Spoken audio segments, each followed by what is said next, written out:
চিকাডুবি সম্পর্কে জানতে দেখতে আমাদের সাথেই থাকেন। স্থানীয় লোকরা বললো, ভাই এখানে তো বীজ দিয়ে দিছে, খারাপ হইতে পারে, মানুষ চিন্তা করেন। ফিশিং করে দেখি ওই জায়গার মানুষ বীজ দিয়ে দিছে। হ্যালো গাইস, আসসালামু আলাইকুম। আজকে আমরা চিকাডুবি ফিশিং করতে যাব। নেত্রকোনা জেলা সবচেয়ে বড় ডুবা প্লাস বিখ্যাত। এটা হয়েছে মোহনগঞ্জ খালিয়াজুরির মাঝামাঝি। চিকাডুবি সম্পর্কে জানতে দেখতে আমাদের সাথেই থাকেন। ধন্যবাদ।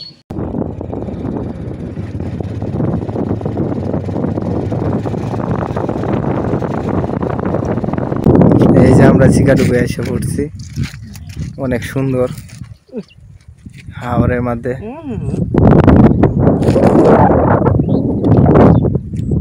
সাথে আমার শাকুর ভাই। হে ভাই, রোদ তো অনেক, রোদের মধ্যে কেমনি কি করাম, দেখি কি করা যায়। আর এনে পাওয়া যায় নাকি আল্লাহ জানে।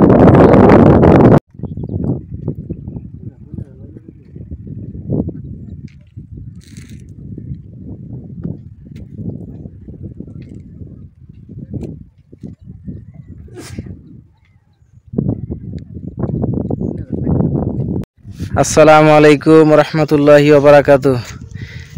সাদ্দাম হোসেন সাগর, তুমি কেমন আছো?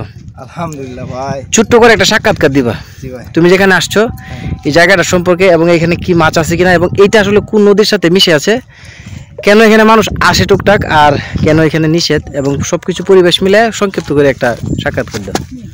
এটা হচ্ছে মোহনগঞ্জ থানা চিকাডুবি নামে পরিচিত। এটা মাছের অবস্থান, এখানে মাছ একসাথে যুক্ত হয়ে থাকে এই জায়গাটা। মানে এখানে নিষেধ বলতে কোনো ইয়ে নাই, মানুষে সচরাচর পায়। এর মধ্যে পছন্দ একটা হইতে জামাল হইতে পারে, যা এমন এতে কোনো নিষেধ নেই। এখানে মাছ আছে অনেক ভালো, মানে অনেক বড় বড় মাছ আছে দেখি আমরা পাই বা কি সমস্যা। দূর দূরান্ত থেকে কি শিকারি আসে? দূরদূরান্ত শিকারি আপনারা আসতেও পারবেন, সমস্যা নাই। এই জায়গাটা একটু দেখাও। কি ধরনের মাছ এখানে? সব ধরনের মাছ আছে। তুমি বেশি কোনটা পাওয়া যায় বলেন তো? বেশি বল, বাউস, সব ধরনের মাছ পাবেন। আচ্ছা, আজকে আপনি যে মাছ মারবেন, হ্যাঁ, আপনি কি একটু আদা হিসেবে কি ব্যবহার করতেছেন? আদা হিসেবে সিম্পল ভাবে আমরা গ্রামে যেভাবে ব্যবহার করি। কি ঝিনুক? না, ঝিনুক কেটে ছোট ছোট করে খাইলে রাখাল বাউস বল মাছ এরকম। আচ্ছা ঠিক আছে। আজকে আমরা চিকাডুবি সারাদিন ফিশিং করছি, কিন্তু একটা মাছ পাই নাই। মাথা মুথা ভাই এমনি নষ্ট।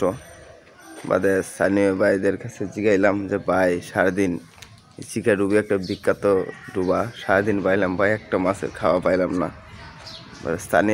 স্থানীয় লোকরা বললো, ভাই এখানে তো বীজ দিয়ে দিছে।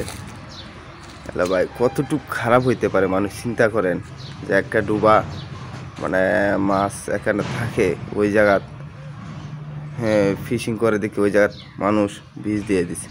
কতটুকু খারাপ হইতে পারে ভাই, মনটাই খুব খারাপ। মাছ মারতে গেছি, মানে শুনি বীজ দিয়ে দিছে। ভাই এত দূরে গেছি, সারাদিন কোনো মাছ পাইলাম না।